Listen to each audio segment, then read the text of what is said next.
서 하나님의 말씀이 초대하시는 곳으로 함께 가길 소망합니다. 오늘 두 본문을 제가 선택을 했는데요. 좀 길었죠? 두 인물을 비교하려고 오늘 이 두 본문을 선택했습니다. 아시는 분은 아시겠지만 예레미야는 지금 우리 새벽기도에 지금은 에스겔인데 에스겔 이전에 예레미야 본문을 사용했었고, 고린도서는 이제 목사님께서 수요 강해 때 사용했던 본문들입니다. 이제는 고린도서가 끝났습니다. 이 말씀을 계속 들어왔던 분들은 오늘도 좀 더 깊이 들어가는 시간이 되겠고, 처음 들으시는 분들은 두 인물이 어떻게 고뇌하면서 하나님을 만났는지에 대해서 발견하는 시간이 될 것입니다. 오늘 제가 말씀을 준비하면서 하나님께 이런 소망을 가지고 준비했습니다. 어떤 소망이냐면, 오늘 말씀이 끝난 후에 여러분들이 이제 예배당 문을 박차고 나가면 엄청 이 머릿속이 복잡해지면서 고민하는 그 순간들로 쫙 나아가기를 이렇게 하나님께 소망했습니다. 무슨 말이냐면, 오늘 말씀을 딱 듣고 예배당 문을 나가서 끝! 이게 아니라 여러분들이 삶 속에서 하나님이 주시는, 굉장히 부담스럽지만 하나님이 주시는 그 고민들이 있기를 바랍니다 라고 하나님께 기도했습니다. 오늘 그런 고민들이 이 시간 이후에 있기를 소망합니다. 먼저 예레미야라고 하는 인물, 그리고 바울이라고 하는 인물을 같이 비교하면서 볼 건데요. 예레미야 얘기를 한번 보도록 합시다. 오늘 본문의 예레미야는 감금당합니다. 이제 감옥에 갇히게 되는 일인데, 예레미야라고 하는 인물은 굉장히 열정이 많았던 인물이었고 이스라엘의 흥망성쇠를 모두 봤던 예언자이기도 합니다. 그리고 이 이스라엘의 지역적인 특징을 좀 봐야 하는데요. 우리가 잘 알다시피 이스라엘 여기 중간에 있으면 위쪽으로는 아수르와 바벨론 같은 제국이 있고 아래쪽에는 이제 애굽이 있습니다. 그리고 북쪽에는 우리가 지금 보고 있는 두로 같은 도시들도 있었고, 아주 무역의 중심지이기도 했고, 이 제국들이 서로 전쟁을 하려면 이스라엘을 반드시 건너가야 하는, 마치 일본이 우리나라를 반드시 건너가야만 아시아로 갈 수 있는 그런 지역적인 특징이 있었습니다. 그래서 이스라엘은 정치적으로 휘둘릴 수밖에 없는 지리적인 특징이 있다라는 겁니다. 때로는 친애굽적으로, 때로는 친바벨론, 아수르, 이런 성향을 가질 수밖에 없는 지리적인 특징이 있다라는 겁니다. 예레미야가 오늘 이 감금당하게 되는 배경이 여기에 있습니다. 대부분의 지금 본문의 당시에, 예레미야 당시에 이스라엘 사람들은 친애굽 성향을 가졌습니다. 그런데 예레미야는 자꾸 바벨론이 승리할 거다라는 예언을 계속 하는 거예요. 그래서 예레미야를 사람들이 많이 비난하기 시작합니다. 매국노다 하면서. 또 정치 고위 간직들이 예레미야 같은 선지자가 자꾸 친바벨론 성향을 가지면 본인들이 굉장히 껄끄럽지 않겠습니까? 그래서 온갖 이유로 인격 모독을 해가면서까지 예레미야를 감옥에 넣으려고 합니다. 많은 힘듦을 겪게 하죠. 사람들이 너무 미워합니다, 예레미야를. 어떻게 나라를 팔아먹는 그런 짓을 하겠냐? 어떻게 지금 저 바벨론이 우리를 얼마나 괴롭히는지를 알면서도 바벨론이 승리한다라고 당신은 말하느냐? 분노할 만하죠, 이스라엘 사람들이. 그런데 예레미야는 굉장히 똑똑한 사람이었거든요. 근데 예레미야가 친바벨론 성향 이야기를 하면 이스라엘 사람들이 자기를 해야 할 것이라는 것을 몰랐을까요? 예레미야는 알았습니다.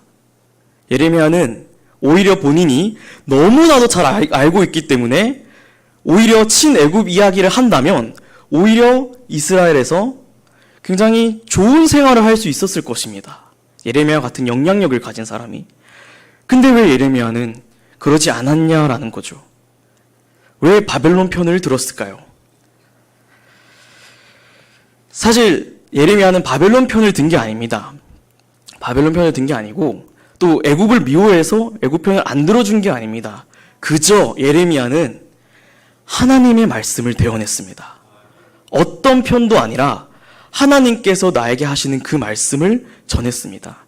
그래서 선지서들을 보면 여호와께서 나에게 이르시되 라고 시작하지 않습니까? 본인의 이야기가 아니라 하나님께서 지금 이렇게 말씀하셨다라는 겁니다. 선지자들은 그래서 대부분 불편한 말을 하고 사람들이 듣기 싫어하는 말을 할 수밖에 없습니다. 여러분들에게 여러분들이 듣기 싫어하는 말을 하는 사람들을 가까이 두긴 어렵겠지만 가까이 둔다면 정말로 여러분들을 사랑하기 때문에 그런 싫은 말을 하는 게 아닐까 하는 고민도 하게 됩니다. 근데 이 예레미야가 이런 말을 전하면서 얼마나 고통스러웠을까요? 자신이 이렇게 박해를 당할 줄 알고 있음에도 이 말씀을 전하잖아요. 바벨론이 승리한다. 근데 예레미야의 태도가 정말 놀랐습니다. 오늘 제 말씀의 핵심 메시지가 여기 있습니다. 예레미야는 사실 오히려 친바벨론을 이야기하는 것이 본인에겐 덜 고통스럽다라고 말합니다. 오늘 9절에 이렇게 이야기합니다.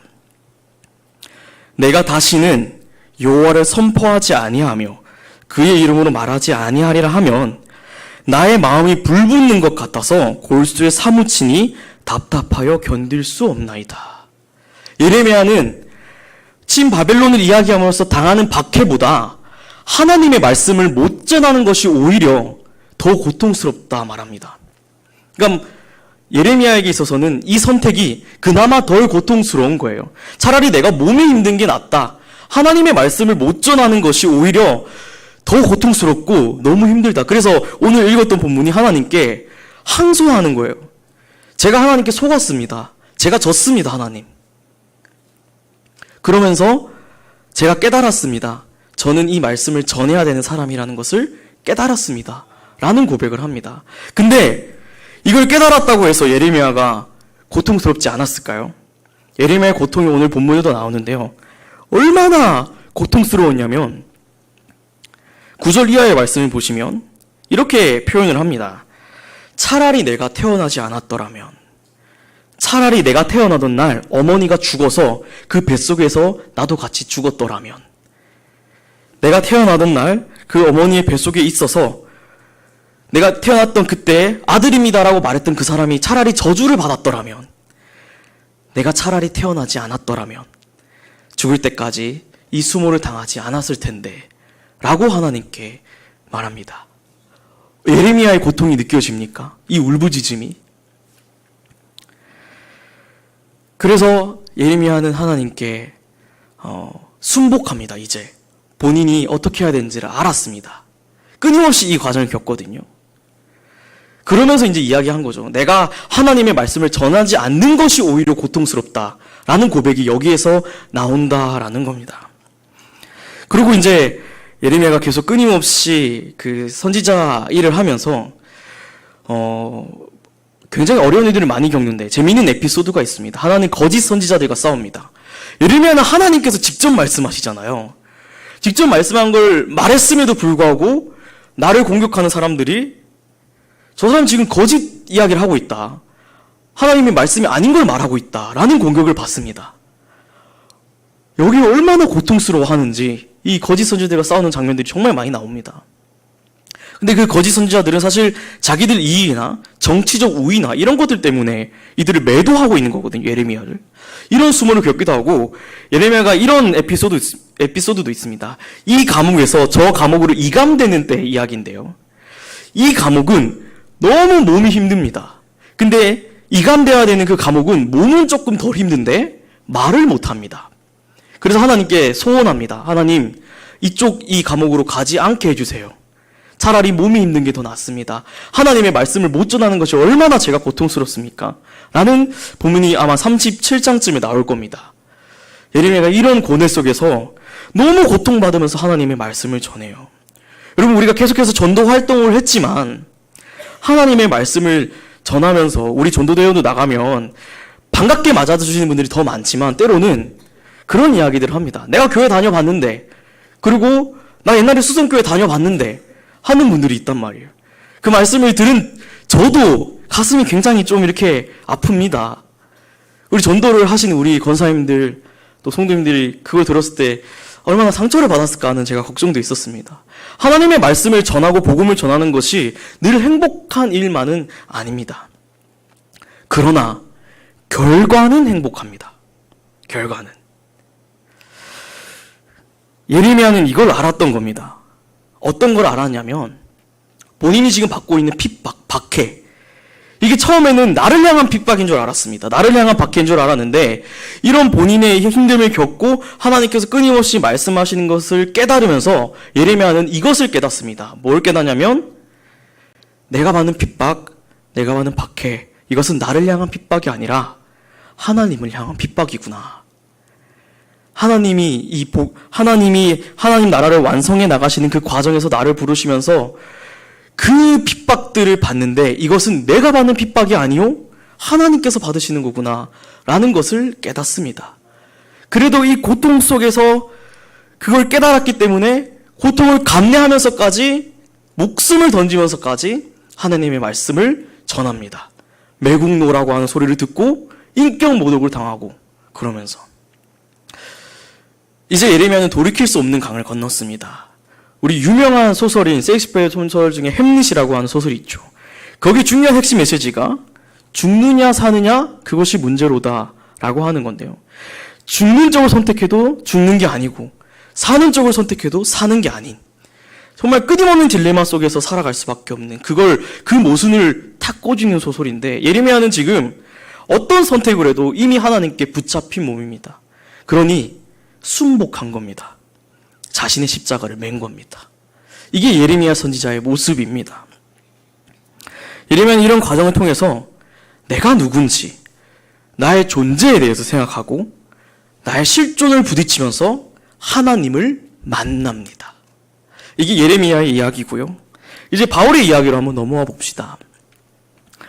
바울은 오늘 지금 우리 시대에 가장 우리와 밀접한 관계를 가지는 성경의 인물입니다. 사실 여러분들 구약의 선지자들을 봤을 때 오늘 우리의 상황으로 적용하기엔 좀 어려운 부분들이 있습니다. 용어도 그렇고 시대적인 상황도 그렇고 그러나 우리가 수요 강해를 통해서 보면 바울이 겪은 일들은 사실 우리가 겪을 만한 것들이에요.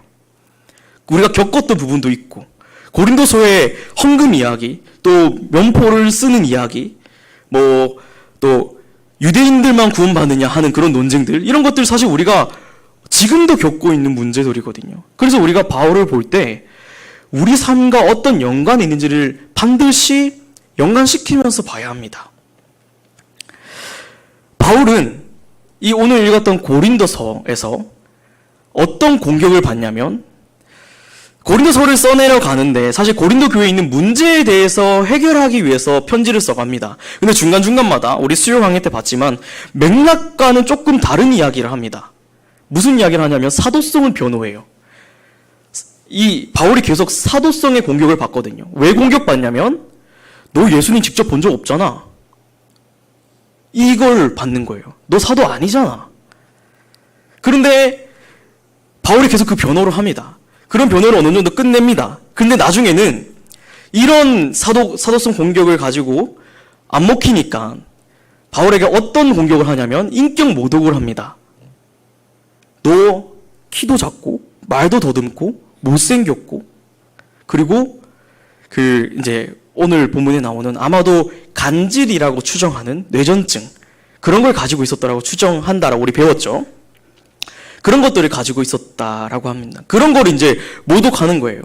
그래서 어느 정도냐면 글로 쓸 때는 굉장히 열정적인 사람이 직접 만나면 아무것도 못하더라. 그런데 어떻게 그런 사람이 사도냐. 이런 인격 모독에 사도성 공격을 받아요.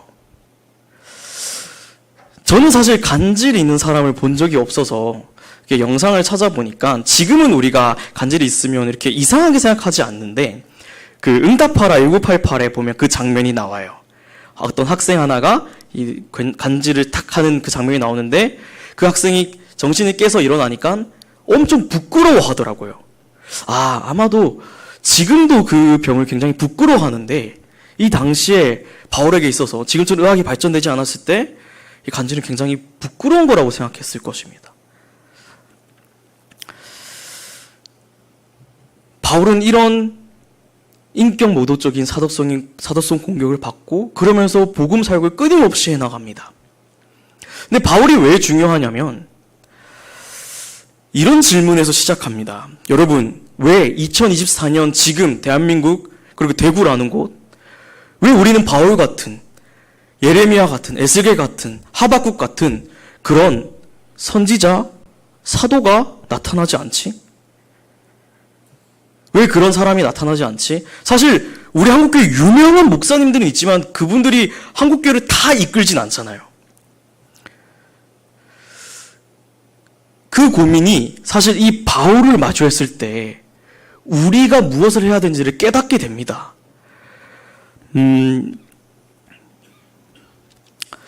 바울은 그 시대의 선지자, 신약시대의 사도라고 하는 그들이 했던 역할, 그리고 오늘 우리는 이 성경의 말씀으로 우리는 무엇을 해야 하는가에 대한 간격을 메우는 중요한 역할을 하는데, 이 간격을 메우지 못하면 어떤 일이 벌어지냐면 우리는 계속 스타를 찾습니다.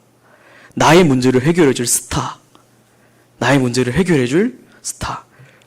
근데 여러분들의 문제를 해결해줄 소위 그 스타라고 하는 분은 정말로 필요합니까? 예수 그리스도면 족하지 않습니까? 바울은 예수 그리스도로 족했기 때문에 이런 인격 모독을 당하면서도 너 사도 아니잖아 라고 하는 그런 사도성 공격을 받으면서도 오직 예수 그리스도의 그 복음을 전하려고 했습니다. 예수님이면 족했기 때문에. 더 이상 우리에게 그런 스타는 필요 없죠. 그러니까 이 바울이 받은 사도성 공격의 핵심은 이거라는 겁니다. 사실 당신 정말 예수 믿는 자요? 당신 정말 예수를 아는 자요? 라는 공격을 계속 받는다는 거예요. 근데 여러분, 이 공격은 지금 여러분들도 받을 수 있을 만큼의 익숙한 질문 아닙니까? 여러분, 세상에 나가서 아까 전도대 이야기도 했지만 전도에 나가서도 예수 믿는 사람이 다 그런데 이런 공격 우리 다 받아봤잖아요. 당신 정말 예수 믿는 자요? 이 공격을 받으면서까지 바울은 끊임없이 복음을 전합니다. 왜요? 복음이 확실하니까요. 복음이 우리 삶의 확신이니까요. 진리니까요. 그래서 바울은 본인의 수모를 겪으면서까지 전하지 않을 이유가 없다라는 겁니다. 이 모습이 누구와 참 닮았죠? 예레미야와 닮았습니다. 바울은 선지자적 사명을 감당했습니다. 여러분들도 너 교회 다니면서 그렇게 해 라고 하는 공격을 받으면 굉장히 기분이 안 좋지만 내가 열심히 살아야 되겠구나 하는 그런 마음이 막 가슴속에 피어오르시죠. 피어올라야 합니다. 피어오르십니다. 그 마음이 선지자적 사명이라는 거예요. 예레미야 겪었던 사명이고 바울이 겪었던 사명이라는 겁니다. 이런 과정을 겪으면서 바울이 고린도 교회에 자기의 사도성 이야기를 하면서 마지막에 이런 이야기를 하면 오늘 읽었던 본문인데요. 어떤 한 사람을 소개합니다.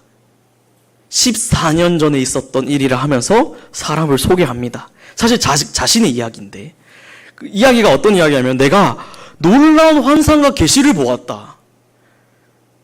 근데 그거를 말하지 않는 이유는 내가 교만할까봐, 자만할까봐. 그리고 여러분 지금 만약 당장 내일 로또 번호가 다다다다닥 있는다고 한다면 그게 확신이 든다면 여러분들 막 신나지 않으세요? 내일 당장 막 이렇게 된다면 신나지 않아요? 지금 선지자들은 그 다음에 어떻게 될지 하나님께서 보여주셨으니까.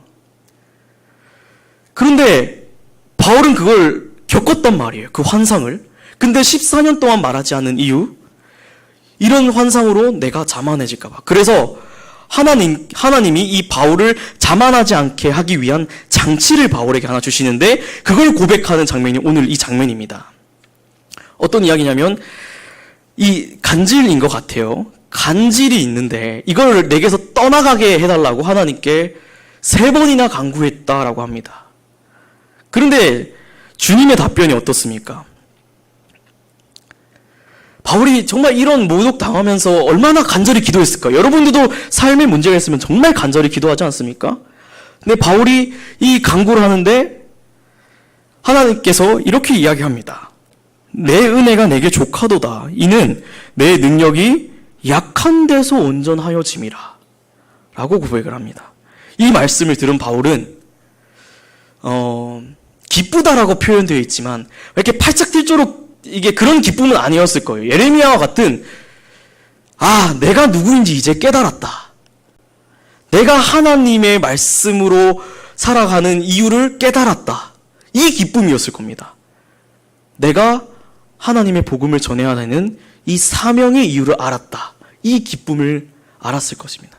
그래서 이제 말하지 않습니다. 그래서 14년 만에 말했다라고 오늘 이렇게 본문에 나오거든요. 그러면서 나의 약점을 자랑하는 것이 오히려 나의 강함이다. 이것이 머물러야, 이 사탄의 가시가 나에게 머물러야 내가 그리스도의 능력이 내 안에 머무는구나. 자기 십자가를 맸을 때 하나님께서 나와 함께 하는구나 라는 것을 깨달았던 거죠.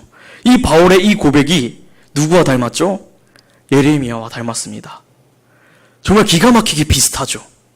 제가 새벽 기도의 이 말씀을 보면서도, 수요 강해를 들으면서도 목사님께서 이제 전반적인 것들을 하다 보니까 더 깊게 들어가지 못하는 시간적인 한계가 있다 보니까 여기에 이 두 말씀을 교차하니까 이렇게 되는구나 하는 또 다른 감동이 있었다라는 겁니다.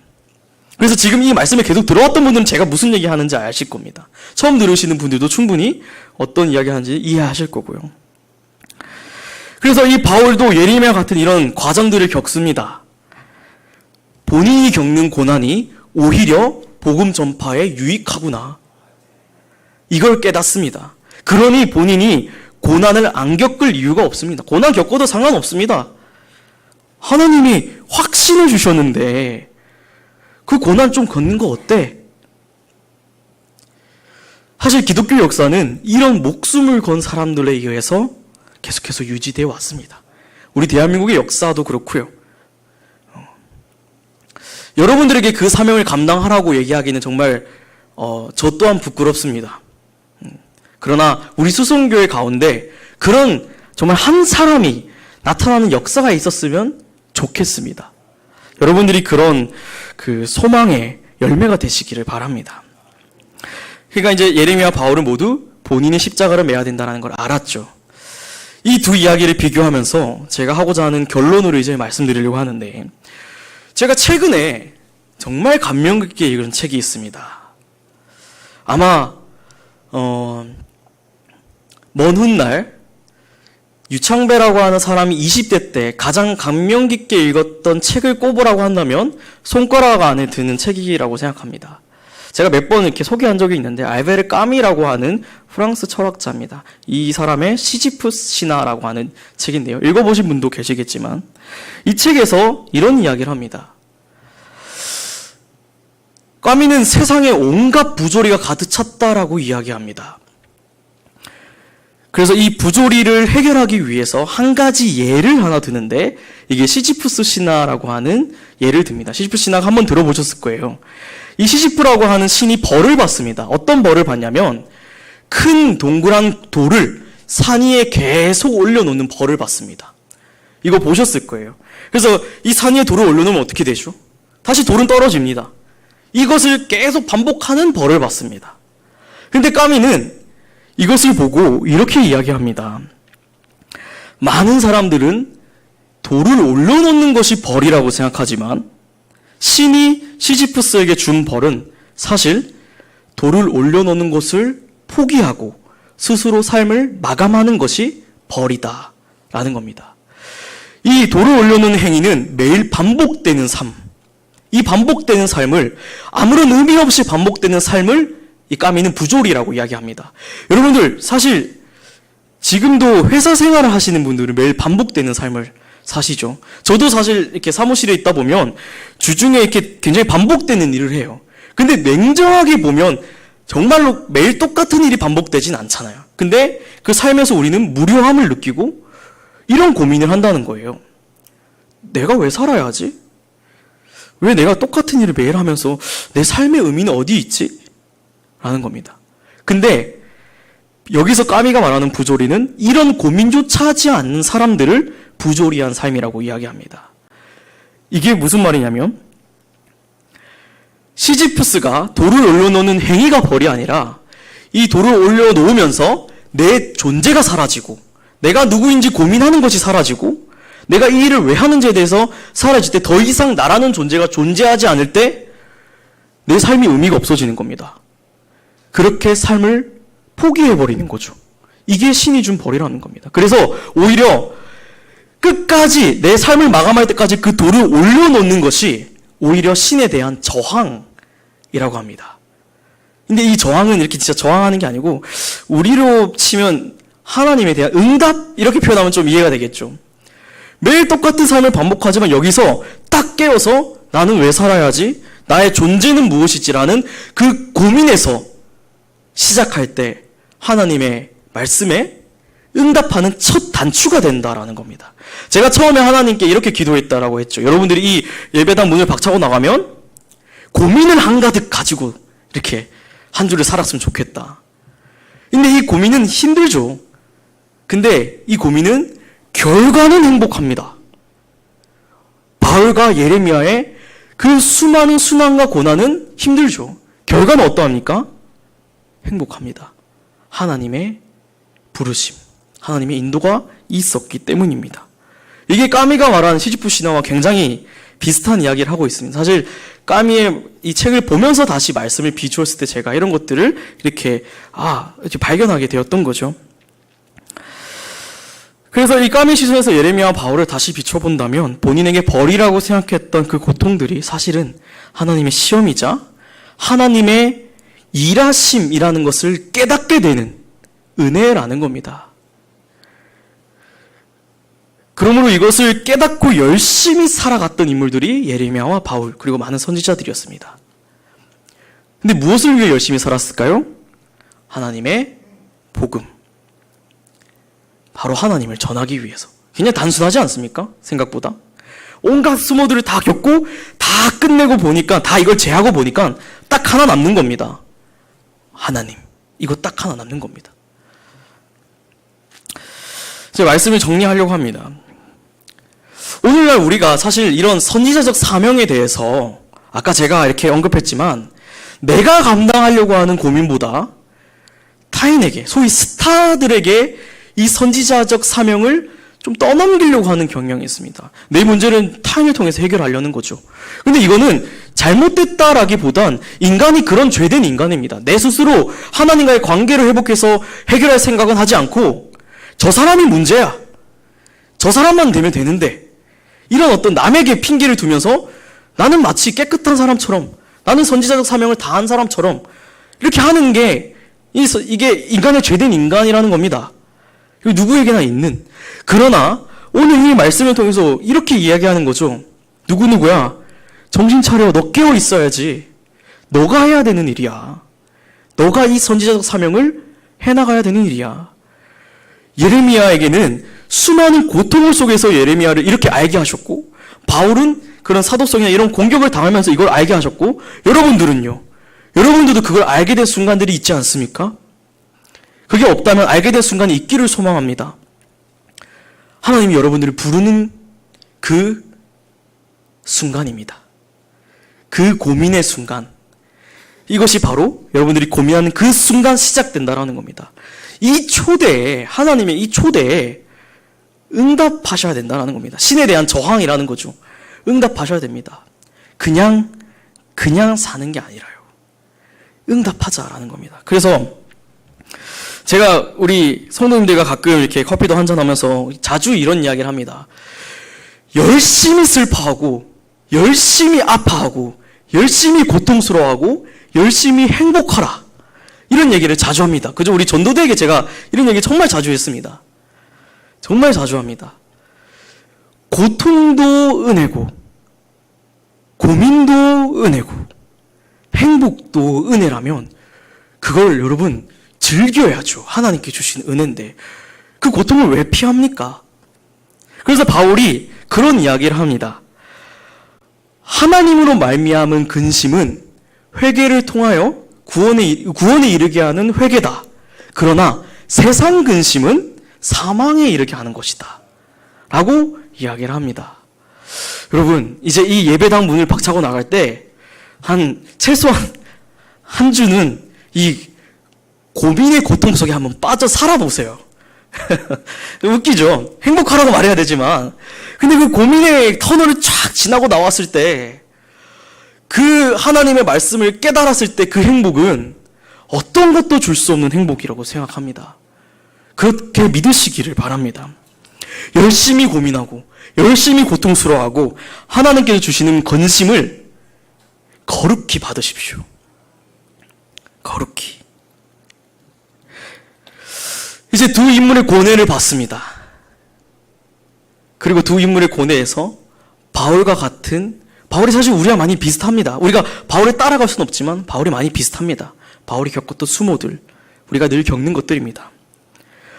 이 두 인물은 그 고뇌를 끝내고 얻은 것은 자기의 십자가를 메고 예수 그리스도가 가신 그 길을 갈 수 있게 되었습니다. 물론 그렇겠지만, 자, 이제 하나님께서 여러분들을 이들과 같은 그 길로 초대하셨습니다.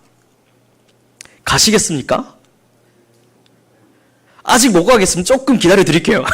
제가 기다리는 건 아니겠지만, 그 길을, 초대되는 그 길을 가시기 바랍니다. 그곳이 정말로 진정한 행복이고, 그곳이 정말로 하나님께서 인도하시는 그 길입니다. 여러분, 돌을 매일같이 올려놓는다고 그게 벌이 아니라요, 그 삶을 포기하는 것이 벌입니다. 끊임없이 하나님께 주시는 이 놀라운 이 삶의 역사들을 마음껏 즐기십시오. 마음껏 고통스러워하고 마음껏 행복해하고, 이것이 하나님께서 여러분들에게 주시는 사랑이고, 이걸 여러분들에게 주기 위해서 하나님께서 고난당하셨다라고 말해도 될 정도입니다. 이 행복을 주기 위해서. 여러분, 나의 십자가를 메고 그 길을 따라가는, 그렇게 열심히 최선을 다해서 내 삶을 살아가는 우리 수성교회 모든 교우들 되기를 예수님의 이름으로